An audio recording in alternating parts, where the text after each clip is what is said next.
today's gospel leads us to reflect on the right place of law in the process of our Lenten life. Jesus says, "I have come not to abolish them, but to fulfill them." In our Lenten life, the process of conversion is both divine and human.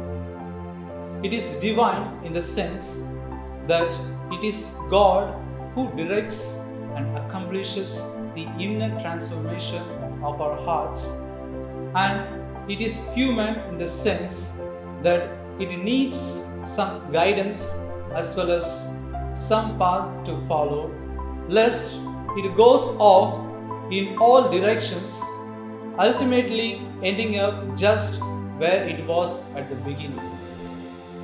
The main aim of our Lord Jesus Christ was to correct the false understanding of the law which is given through Moses.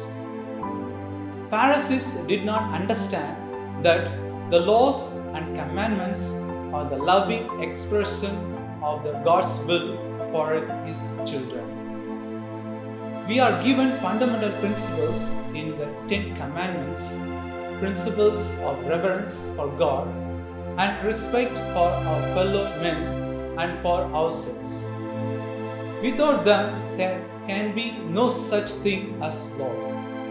On them, all law is based.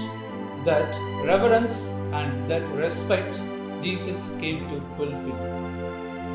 He came to show men in actual life what reverence for God and respect for men are like. Reverence and respect did not consist in obeying a multitude of petty rules and regulations.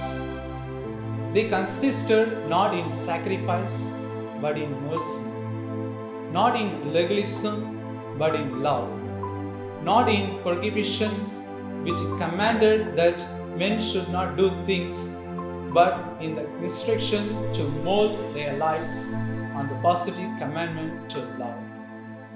So, my dear friends, how are we looking at the laws given by the church?